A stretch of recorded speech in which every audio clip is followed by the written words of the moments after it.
been a year since we've got together. Yeah. We just got out of the hospital last year about this time. In fact, it might be almost exactly the day. This is now January 28, 1991. And we're 2 weeks into the war. I was hoping we'd never have to happen. You and I were talking about it for the last 6 months at least. So. Yeah. Well, one of the purposes of this videotape is I've had on my mind for several years, from approximately 1981. It's kind of a missing chapter of information that I have volunteered publicly prior. In other words, in talks and conferences, and I think we have a videotape on the subject of plane crashes and things of that nature. There was a great deal of work done by the priests of the Order of Melchizedek, people that are not in the order, that are just spiritually oriented, many near-death experiencers. There was a lot of people band together with sometimes minimal information, but gave spiritual energy and so on for the purposes of well-being and cushioning tragic events, delaying precognitive events for the purposes of either having them rather miraculously not take place and make a contradiction to something that is still considered a precognition, and so on. And credit to all of them. The chapter that I had really wished to share and not been able to share was regarding a person's proper name, because very often some of the information that I talk about is of a military nature or in world events or criminal. And people's proper names, it's not very appropriate to divulge their names for obvious reasons, as well as some very subtle spiritual reasons. And that bothers me, because I have a tendency to want to share anything and everything all the time. Well, because of the events of the last week or so in the Persian Gulf and the fact that we are at war with Iraq, it has finally come to pass. In fact, I've actually wanted to make this videotape for a couple of weeks. It's an appropriate timing to divulge the little secret chapter that was that I've had to keep secret for so long.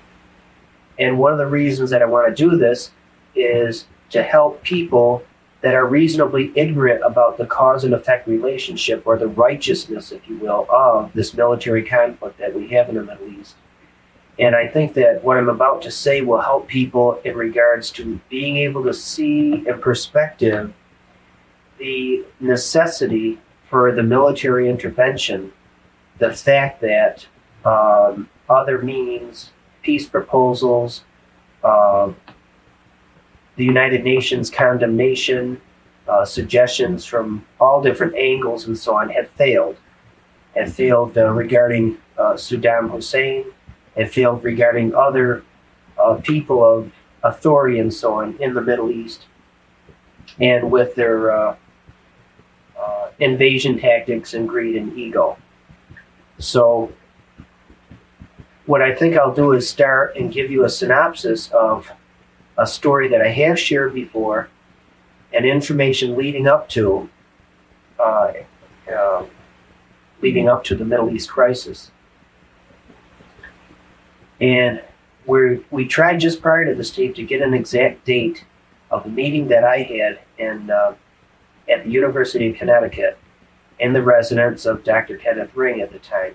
And we're assuming now that it was 1981. Right. October 12th of 1981. Okay. There's a possibility that it was definitely October 12th. In fact, in the wee hours of the morning, so technically October 13th.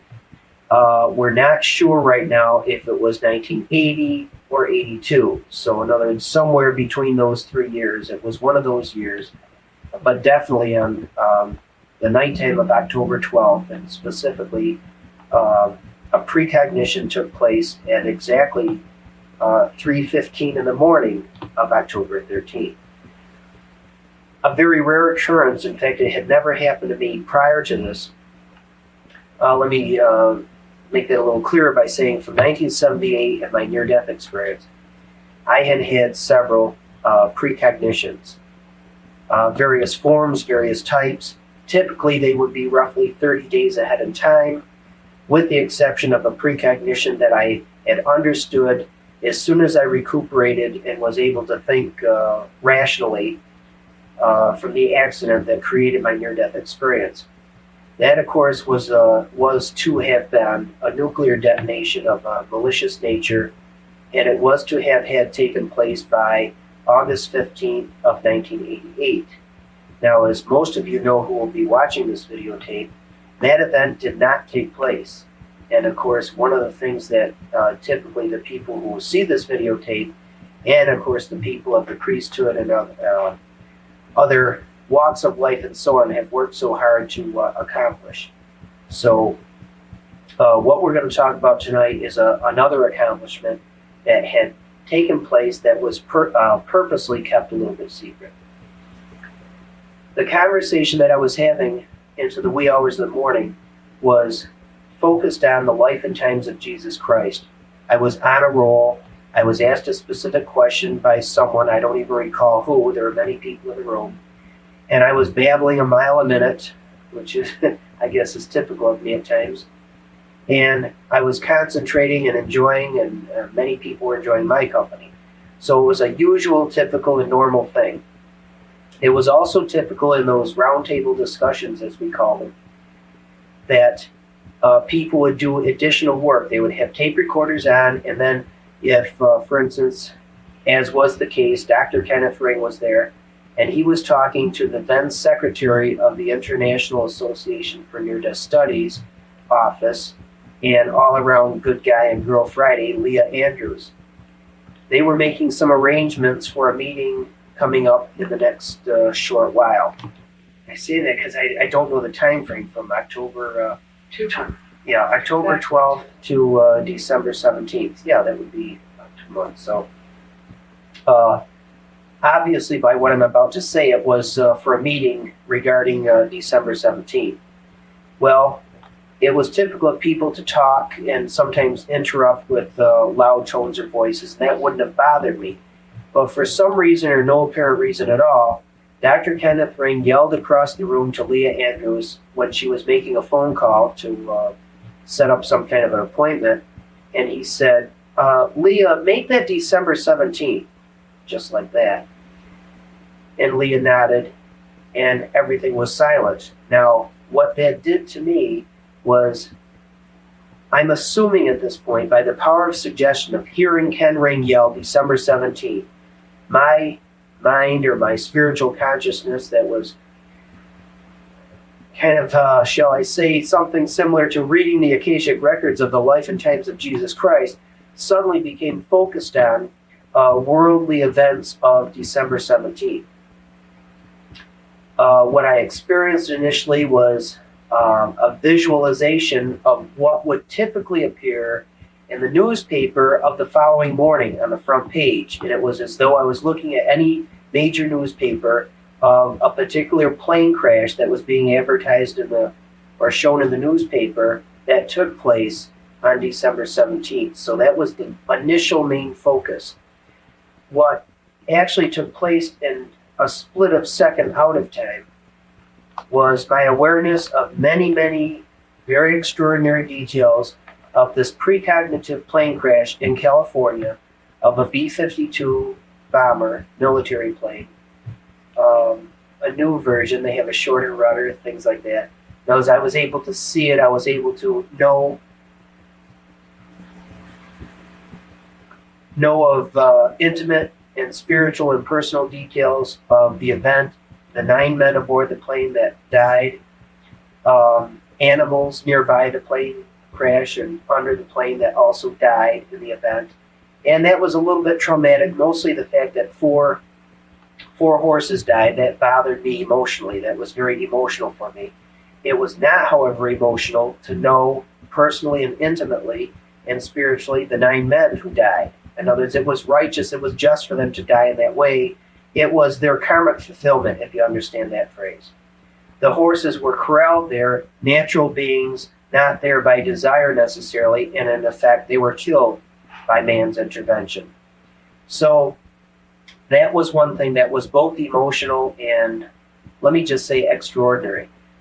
The greater intensive, longer duration of time was a simultaneously timely event. By that I mean, I don't recall the time right now that the plane was to crash in California, but whatever time that was during the day, 3 hours difference, the same time in effect, in New York State, nearby where we live, about 100 miles away, there would be a rather identical B-52 bomber leaving the runway, taking off out of Griffith Air Force Base in the middle of New York State.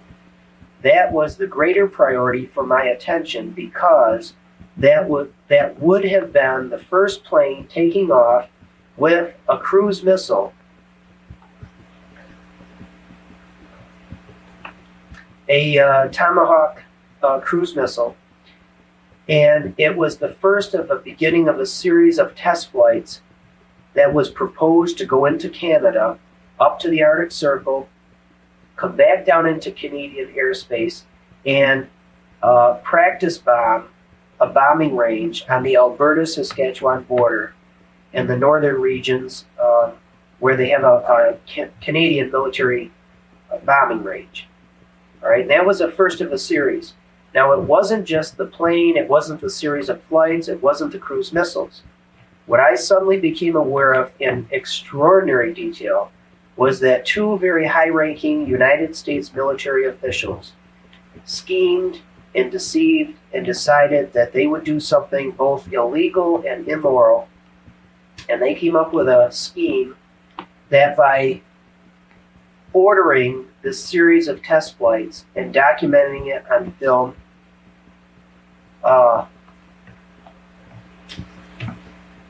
going through a long period of time, many millions of dollars in expenditures and so on, they would be able to have a potential buyer for Tomahawk cruise missiles, sub rosa, or it's not legal, and by allowing and producing the sale of those things, they would be able to get rich. They would be able to pad their pockets. And again, I'm judgmentally saying illegally and immorally. That became a priority of my focus for 3.5 years in time. In other words, that series, as I did say it several times publicly prior to the event and during the 3.5 year period of time, that it was something that was a priority of mine that was not just and right, spiritually speaking, or legally in many other ways, and that it should be stopped or denied in any way, shape, or form. Has set up a series of coincidences, which we all smile about because a synchronistic series of events that I participated, many other people facilitated and participated, and created the denial of, again, a precognitive thing that was straightforward precognitive, that nothing at all was done. It would have taken place exactly as I perceived it in that instant out of time on October 13th at 3 o'clock a.m.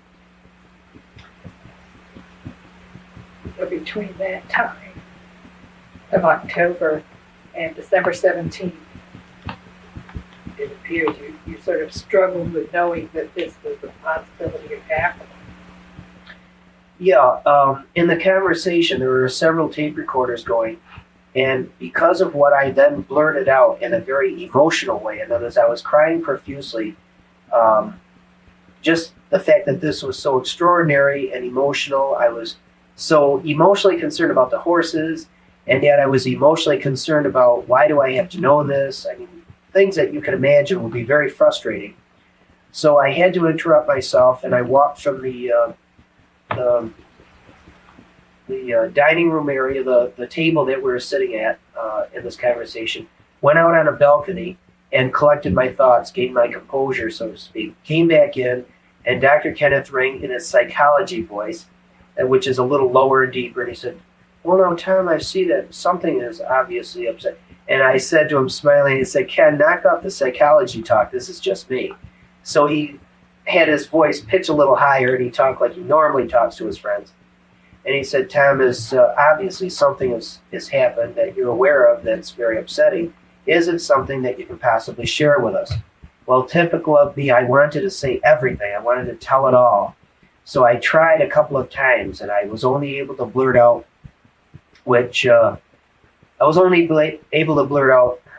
some very significant, interesting details of the planes, the plane that crashed. I gave serial numbers of plane parts.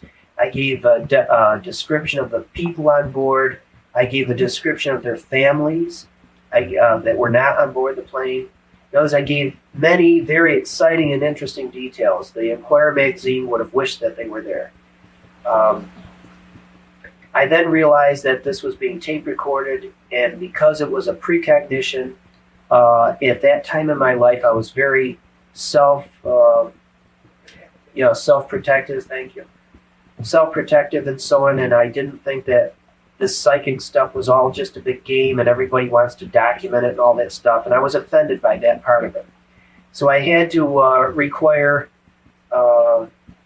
my veto power of the tape recordings. I had to say, well, Ken Ring can keep them in his files, but you cannot use this or my name in the current research other than for statistical data. In other words, they could not use my name, the dates of the events, the proper names, the significant details that I had blurted out. So are you ready to move along to December 16th? Yeah, I think I should for the sake of time, because I give so many details which are all interesting, but that's not the gist of what I want to talk about today. So let's move up to December 16th. Now, I drove back from Connecticut, and of course with extraordinary thoughts. I'm now rationalizing. I'm using logical deductive reasoning, which usually fails me in spiritual matters, only becomes more of a frustration. And of course I had to think about a lot of things. I had to deal, well, I know this, what am I supposed to do, what can I do, should any of this be made public? And can we just bluntly right now say that the sale would have been to Iraq? I don't think we've said that. Yeah, we haven't. I purposely am playing a game by not saying that. Yeah, we should say that. Well, now that's not actually proper to say. These two high-ranking United States military officials had a single individual who had millions and millions of dollars and was going to purchase these things. These ruthless military officials didn't care who they would have sold them to. To make a long story very short and give you the idea of what we're driving at, these nuclear-capable Tomahawk cruise missiles were to be sold to a well-known figure nowadays of Saddam Hussein. That means that within the next 3 or 4 years of roughly 1981, so certainly by, 1985 or 6, help me with the math. Yeah. In other words, certainly several years ago, if the sale were to have taken place, Saddam Hussein would have had nuclear capability, able to deploy nuclear devices to a minimum of a 600-mile range from any part in his country, and nuclear capability.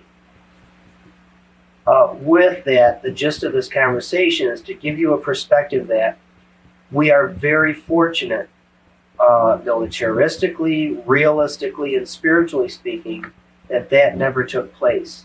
And that as of this day, Saddam Hussein does have a nuclear capability regarding devices, but he does not have the ability to deploy them in a missile or in a cruise-type missile, intercontinental ballistic missile, or airplane suitable for carrying and using these in a typical war or in world domination, as his mindset was obviously set out to do. So the reason that didn't happen, if we could go back to December 16th, was one singular phone call. The series of things that took place that denied the sale was, with my awareness, I took upon myself that there were several stages to this. I'll talk about it in stages. First of all, one of the things that I was concentrating on as an immediate emergency thing that I should try to delay was that in the series of test flights of B-52 bombers carrying Mach cruise missiles, those without nuclear capability, but cruise missiles to this bombing range, was that on the several attempts or flights, one of those flights would include, and I had extraordinary detail regarding an air disaster that the missile itself and parts of the plane were to fall in a populated area in Canada. I've got a lot of friends in Canada too. Well, that was a priority of mine because that was to have had taken place in the next few days. If there was some way that I could even delay any part of it, including the first flight, which was not the flight that would have crashed. And also, don't misunderstand me, the plane was not to have crashed. The plane would continue flying, but it would have created death and destruction on the ground in Canada. Would you like to interrupt? So, therefore, you knew a gentleman in Canada. All right, I made a phone call to a friend of mine in Canada, never thinking of, in other words, for the moment I wasn't concentrating on the fact that B-52s were going into Canada, and I didn't call this person for that reason. I called a friend of mine regarding bicycle racing. So in other words, I was Now I totally... understand what you were saying. So prior to that, you were saying, I have this precognitive information, and I'm only one person, and there's really nothing I can do, and offered it up for like help, and then went on with your life, sort of. Is that Yeah, even though it was on my conscious mind most of my awake hours and even the few hours that I used to sleep in those days. So in other words, it was a priority of mine, but with priorities on your mind, you also do normal functions like call friends and so on. I called a friend in Canada regarding bicycle racing. I talked to him for a little while, and flippantly or coincidentally, actually thinking that was probably advertised in the newspaper that there were going to be military maneuvers in a neighboring country.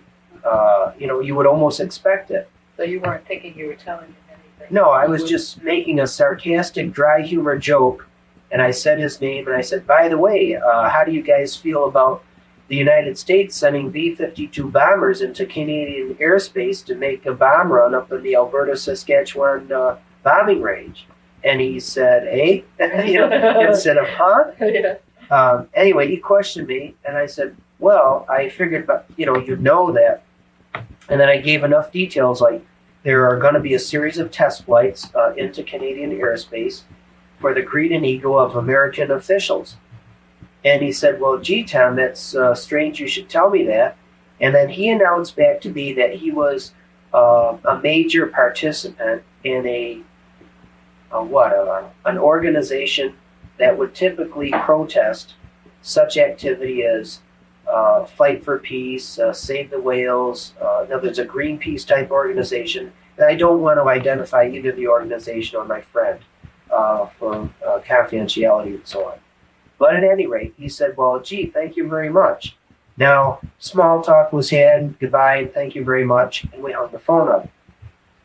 I hung the phone up, I never gave it another thought. I didn't think anything into it at all as to would he be interested in this information or would he act on that information.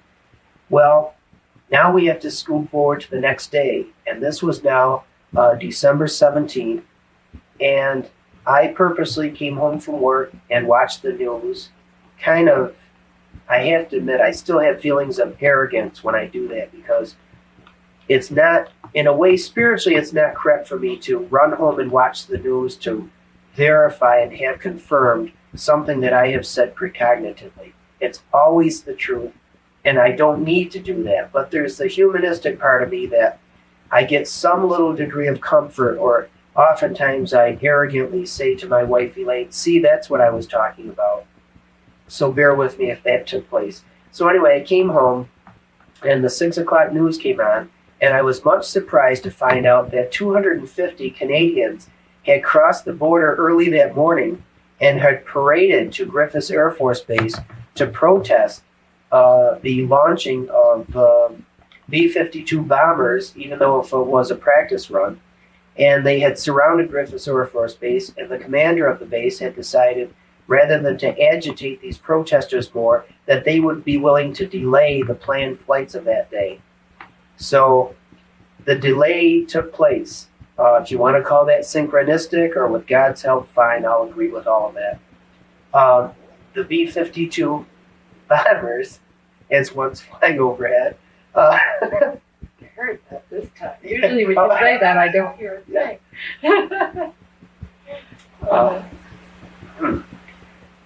The B-52 flying overhead, not a bomber. Well, it is a bomber. Is it always a See, bomber? anything with those military planes, they have B in front of it, stand for bomber. Oh. In other words, it's the bomber number 52.